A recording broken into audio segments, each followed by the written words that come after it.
Welcome everybody to a Labor Day edition of the Scoreboard for September 6th, 2021. I'm your host this evening, Eric Soonblad. My lovely co-host, Maddie Evans. She's out on assignment enjoying a long Labor Day weekend with her family back in Utah, so you just got me for the show today. I had her do a little intro before she left though, so don't worry, you'll see her smiling face later. We've got a great scoreboard in store for you. I hope you all enjoyed your long 3-day weekend. This week we had a busy week at Battle Mountain High School. On this Saturday, they faced off against Montrose in both girls volleyball and boys soccer. The Montrose boys soccer team, currently a powerhouse, undefeated right now. Their volleyball team also undefeated, but they haven't played very many games. Still, your Battle Mountain Huskies volleyball team have yet to play a game yet. Let's see how they do in their first game of the season. We also, in anticipation of the winter season, we had some cooler temperatures this week. Got me all fired up, got me all hyped. I wanted to head on down to Vail Ski and Snowboard Club.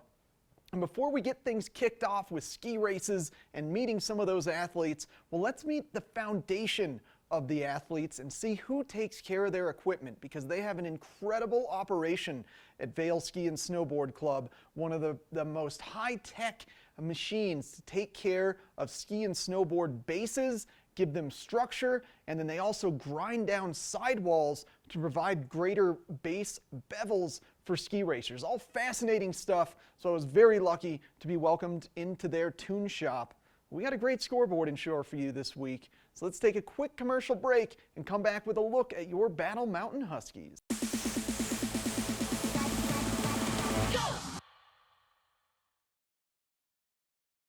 Welcome back to the Scoreboard, friends. Let's focus in on the meat of our program today. Your Battle Mountain Huskies faced off against Montrose in two different sports. That's right, the girls volleyball team faced off against Montrose at the same time that the boys soccer team was facing off against Montrose. Let's start things off with volleyball. Let's head on in to the Battle Mountain Huskies gym and see how your Huskies did against the Montrose volleyball team.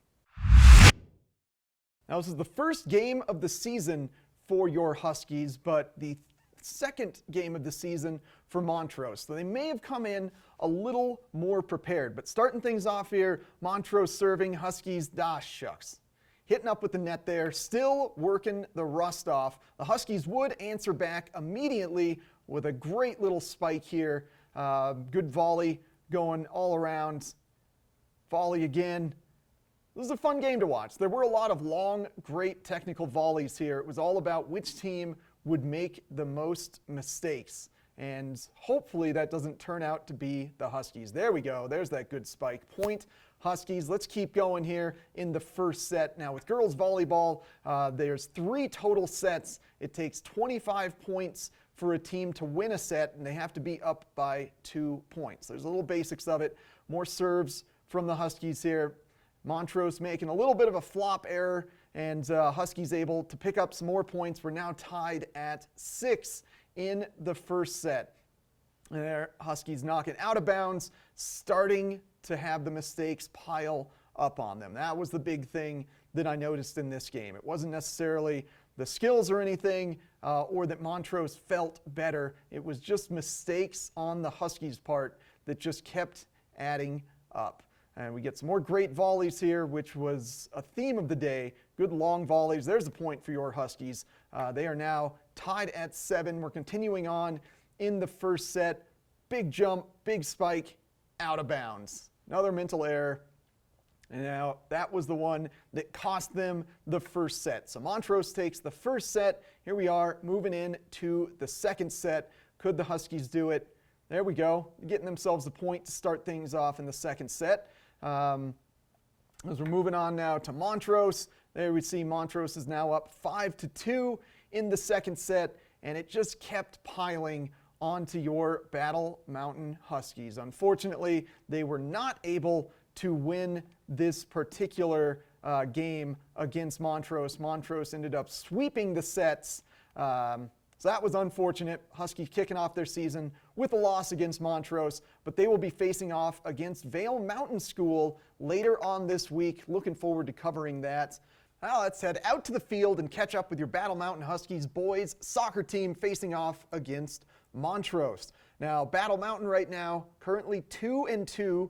Their 2 losses happening outside of league play against those big front range teams they wanted to get tune-ups for the playoffs. Montrose currently 2-0 with 0 goals allowed against and 16 goals for. That's a big challenge for your Huskies. Could they dethrone Montrose during this game? Well, it started off a little bit frustrating for the Huskies as offsides were a big factor, as well as missed nets. So here we go, the first offsides of the day. Bryant Ramirez, a little bit offsides there. Here we go, a second offsides, clearly showing some frustration, missing the nets. It's Sam Kuntz, great feed up. Sam Kuntz, would he end up being the star of this game? That story is yet to be told. Let me tell you, Sam Kuntz, impressive player, along with Bryant Ramirez here streaking up. Just couldn't get a foot on the ball, couldn't keep control of it. Later on in the first half, shucks, Montrose pulls up to 1-0 in the first half. And the Huskies, Bryant Ramirez just misses the net there, showing a little frustration, kicking the back of the net and falling over. That's no good. You don't want to see that. Keep the emotions in check, right? That's what that yoga's for. Whoa, what a save by Cruz Ramirez. And then he has to face a penalty shot, and he got it. Cruz Ramirez making that clutch save, keeping the Huskies in the game, just down 1-0.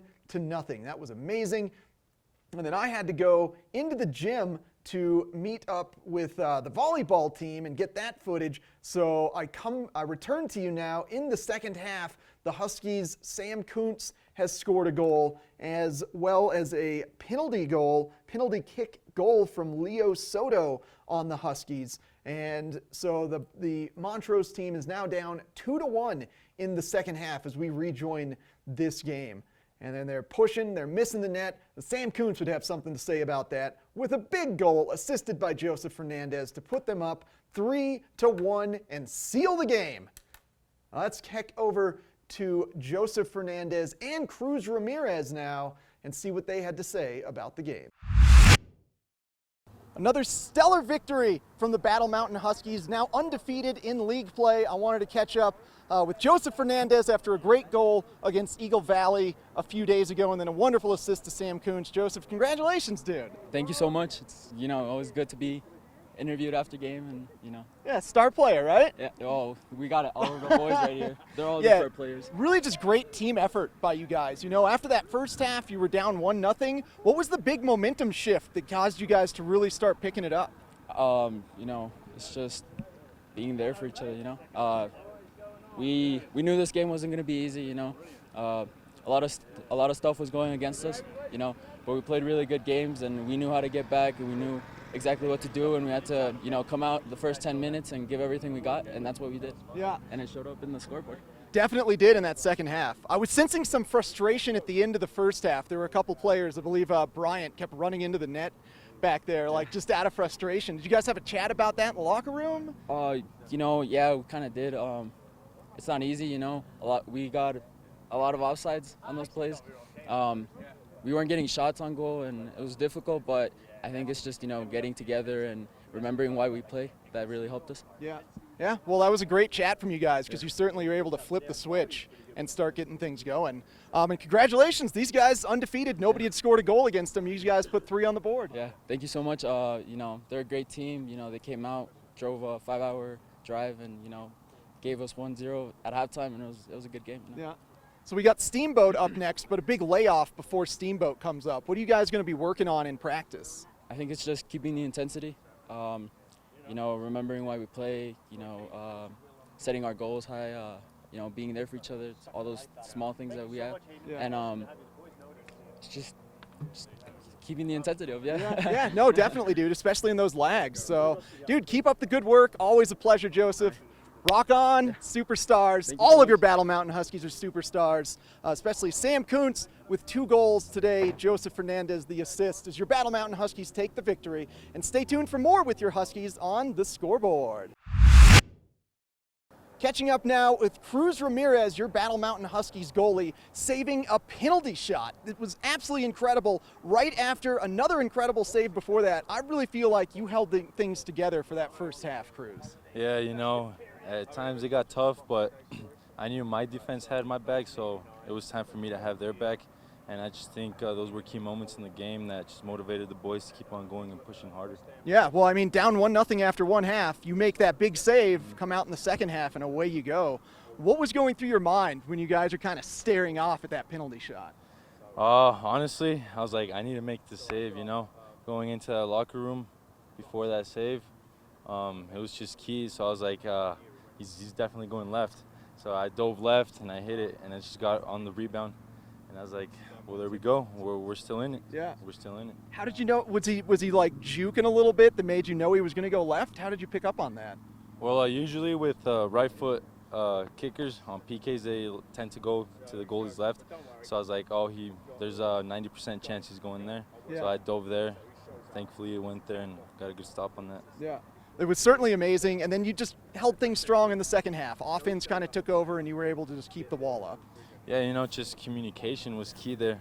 Making sure the boys were on who they were supposed to be, not letting it break apart, and just motivating them, keep on pushing. Dude, great work on communication. From my filming spot way above the stands, I heard you yelling at him about being offsides, and it was like, oh, he's on point today. Oh, yeah. One thing Jim always tells us, goalkeepers got to be the loudest on the field. Yep.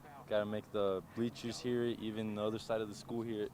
So I was like, there we go. It's my time to shine. Well, you did a great job today, Cruz. Congratulations, man. That was a wonderful save. You guys are killing it this year. Handshake, high fives. All right. We got plenty more from your Huskies on the scoreboard coming up next.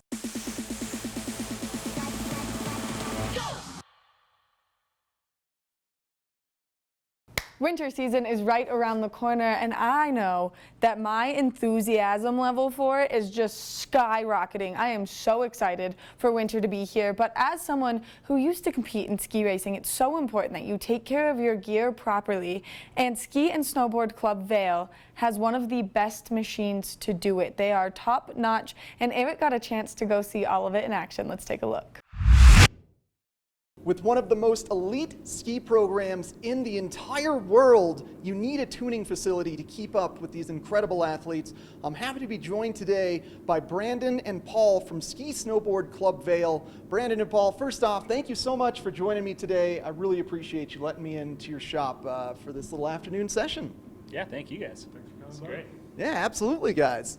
So right behind me is one of the most advanced kind of ski technology machines out there. It's from Wintersteiger. Let's give our viewers a little review of what this machine is doing for the skis.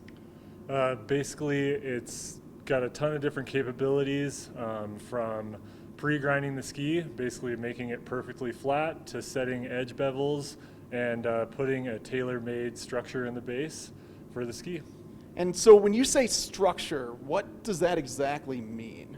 The structure is the pattern that you see on the base of the ski, and the purpose of that is basically getting the layer of water that the ski is traveling over away from the base to make it faster. And how often are athletes testing out different structures or base patterns?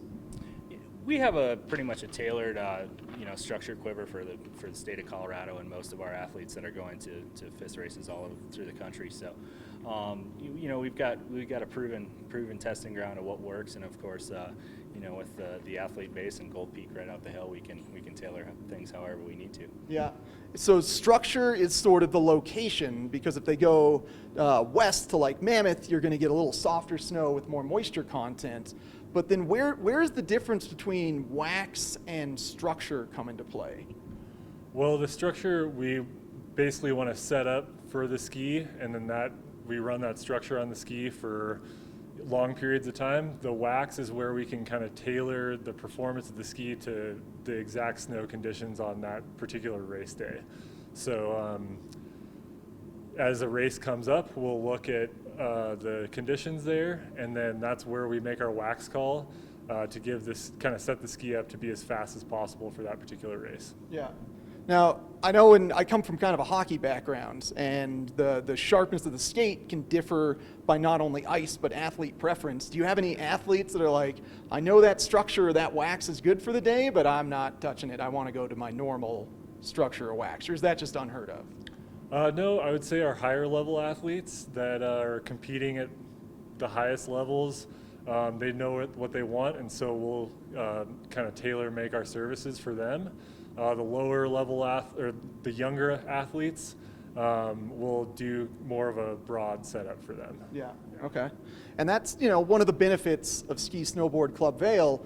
You're getting this much support, not only on a training side, but on a kind of, we're going to say, the equipment training side. Yeah, our big word down here is basically consistency. So between any given training or racing day, the athlete can have a lot of different variables in their life. What the snow conditions doing that day is one thing, but whether they have a bunch of homework on their mind, whether they're tired, whether they ate enough. But we want to control the uncontrollable, or the controllables actually, and make sure that ski is going to feel the same from every training day to race day. Yeah. And how many pairs of skis are you working with a year? How many skis do these athletes typically go through? Lots. From the fist quiver is probably right around averaging about 12 pairs of skis, all three different disciplines, and even our U14, U12s are a quiver of 6 to 8. So on a daily basis, we're stone grinding or fully prepping about anywhere from 10 to 20 pairs of skis a day, and then edge and waxing for the following training session the next day, anywhere from 60 to 100. Yeah, 60 to 100 a day. Man, that is some impressive work. That is the unique challenge of this ski tuning shop, is maintaining the highest level of precision and consistency with a really, really high daily volume of work. Yeah. And that's what's been really cool about being part of this shop, is building that system. Yeah.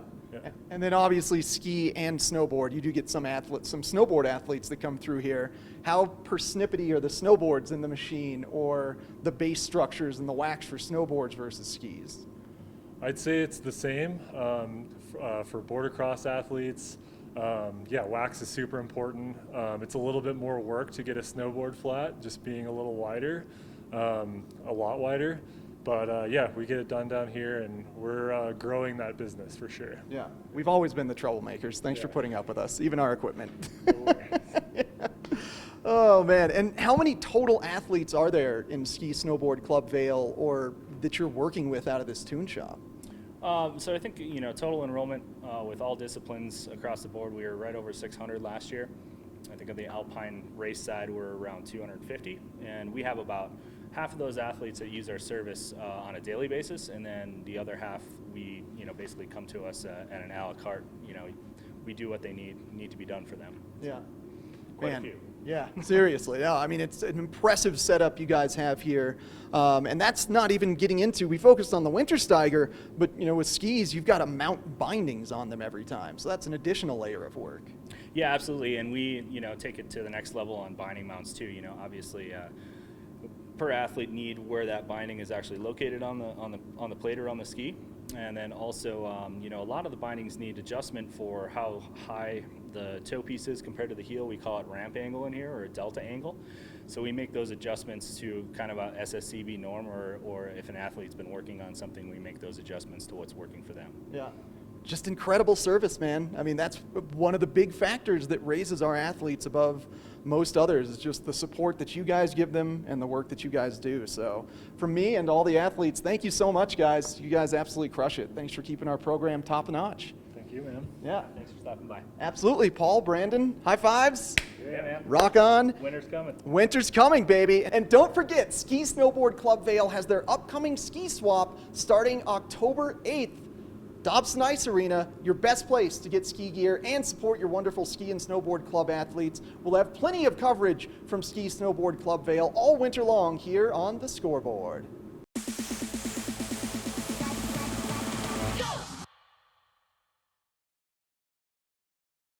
Thanks for tuning in to the Scoreboard this week, folks. It's been a great show. I certainly had some fun going to those Battle Mountain Huskies games and the Vail Ski and Snowboard Club Tune Shop. A little score recap for you. Your Huskies made up some serious ground in league play this week as they beat Eagle Valley on Thursday and then Montrose on Saturday, bringing their total record to 3-2. So now in league play, they are 3-0, and then outside non-league play, they're currently 0-2. They're looking great on the season. Thanks to Joseph Fernandez and Cruz Ramirez for meeting up with me. You guys are fantastic athletes. I'm sure we'll be seeing more of you here in the future. And upcoming this week, we've got your Battle Mountain School Huskies facing off against the Vail Mountain School Gore Rangers in girls volleyball. And then on Friday, there is a doubleheader of girls volleyball. Battle Mountain is going to face off against Glenwood Springs at 5 p.m. and then Palisade at 7 p.m., while your Battle Mountain Huskies football team has their very first home game of the season against Lutheran, 7 p.m. this Friday. So we've got a busy week in sports ahead of us. Keep tuning into the Scoreboard, folks. Leave me a comment down below if you're watching on YouTube. Head on over to thescoreboardnation.com to check out our sister site, Park City. Check them out, see what they've got going on. Tune in every Monday at 6 p.m. to watch your Eagle County scoreboard. Catch us on YouTube the following day. And remember, if you can't catch the score, you can always catch the scoreboard.